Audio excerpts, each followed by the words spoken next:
Welcome back to the channel, football fans. This is Diary TV and I'm your girl Ogenekaro Asoe. Today we've got a massive story that is brewing in the African qualifiers for the 2026 FIFA World Cup. Picture this: South Africa, the Bafana are riding high in Group C, leading the pack with 10 points after a solid 2-0 win over Lesotho on March 21st, 2025.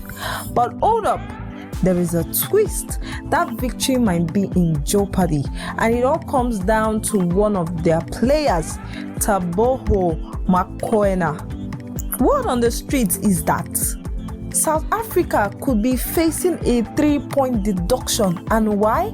Because Mokoena might be ineligible to play in that match. And guess who stands to gain? Nigeria Super Eagles. Stick around as we break down this step by step, how it happened, what the rules say, and why this could be a game changer for the Super Eagles World Cup dream. Now, before we dive into the nitty-gritty, let's set the stage. The 2026 FIFA World Cup qualifiers in Africa are eating up. 9 group winners will punch their ticket to the tournament in the USA, Canada, and Mexico.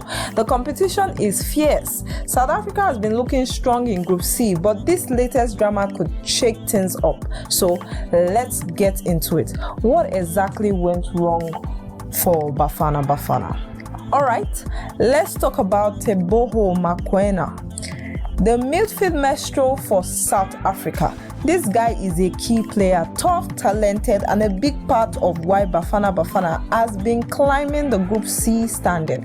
On March 21st, 2025, South Africa took on Lesotho on a match day 5 clash at Peter Mokaba Stadium in Polokwane. They won 2-0 with goals from Relebohile Mofakan and Jaden Adam. Mokoena didn't score, but he was on the pitch pulling strings in the midfield. Sounds like a normal day at the office, right? Well, that's not quite the case. Here is where things get messy. According to some eagle-eyed fans and reports circulating online, Mokoena shouldn't have been anywhere near that pitch. Why? Because he was supposed to have been suspended.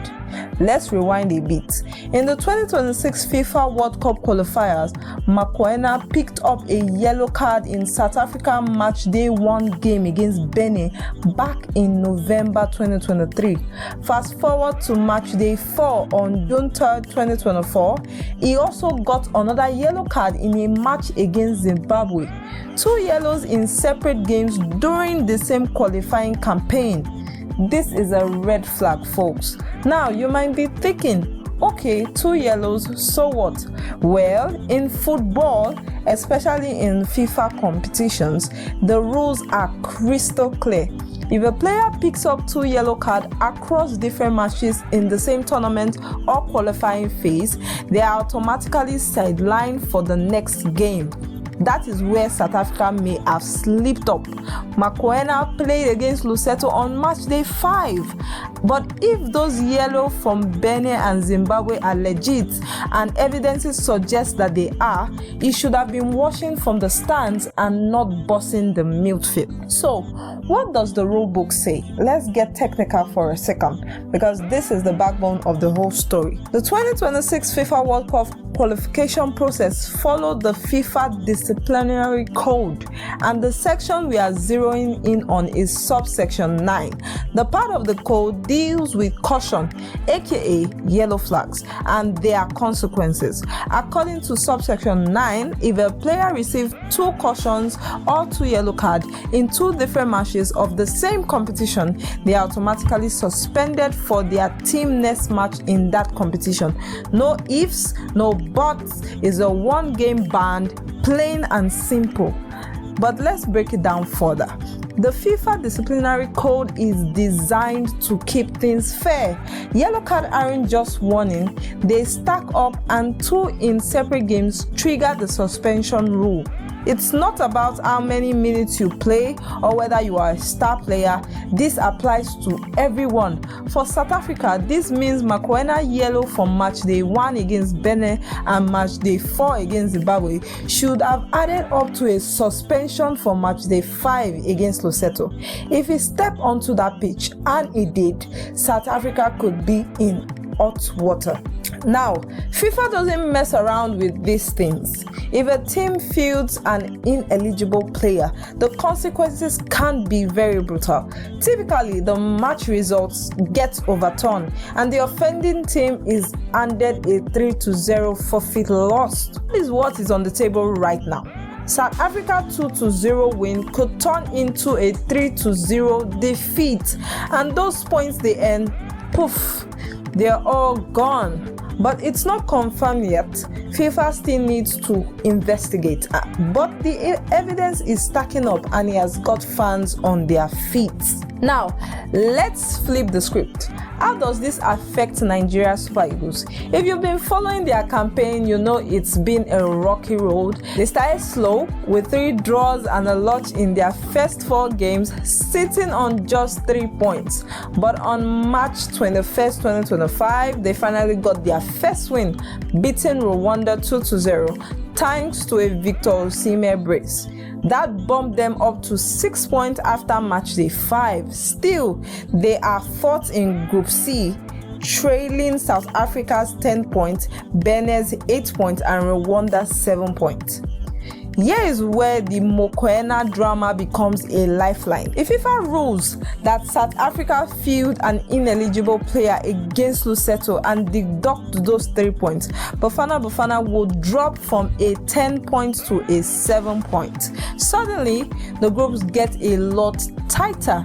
Nigeria would be just 1 point behind South Africa and on level with Rwanda, while Benin is still at 8. That's a massive shift with 5 games left just to play, including a huge match day clash against Zimbabwe today, March 25th, 2025. This is the kind of break the Super Eagles need.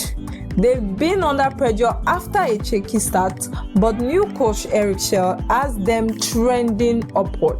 Osimhen is back in form, the team is finding its rhythm, and now they've got a chance to capitalize on South Africa's potential stumble. If Nigeria can string together some wins, starting with Zimbabwe, they could leapfrog their rivals and take over the Group C. Only the group winner gets a guaranteed spot at the World Cup, so every point counts, and this deduction could be the edge they've been waiting for. So, how do the Super Eagles make the most of this? First off, they've got to stay focused. The Zimbabwe game today is huge and they can't afford to drop points at home. A win puts them at 9 points, and if South Africa deduction goes through, Nigeria might just be in the right mix for the top spot. Momentum is really everything now. Osimhen scoring again, Ademola Lookman linking up well, and the defense kept a clean sheet against Rwanda. They've got the tools, they just need to use them. Next, they've got to keep an eye on the schedule. After Zimbabwe, Nigeria has got Benin away on September 2025. That's a tricky one, especially since Benin beat them 2-1 earlier in the campaign.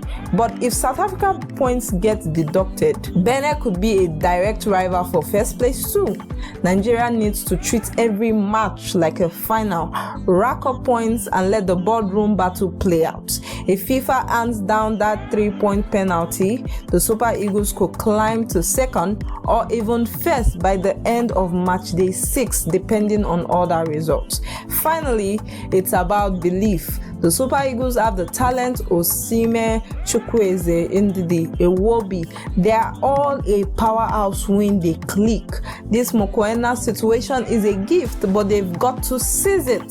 South Africa's slip-up could open up the door, but Nigeria would have to walk through it. And with 4 rounds left after today, there is still time to turn this campaign around and book that ticket to North America in 2026. And there you have it, folks, the full scope on South Africa's risky move with Teboho Mokoena, the FIFA disciplinary code subsection 9 that might cost them 3 points, and how Nigeria Super Eagles could soar because of it. It's still unfolding, so keep your eyes peeled for FIFA ruling. It could change everything in Group C. Tell me what you think in the comments. Would South Africa get punished, and can Nigeria capitalize on this? Let me hear your thoughts in the comment below. If you enjoyed this deep dive, smash that like button, hit subscribe and ring the bell so that you don't miss our next update. We'll be back with more football dramas, maybe even the fallout from the story. Until then, stay passionate, stay tuned, and let's keep the beautiful game alive. See you next time.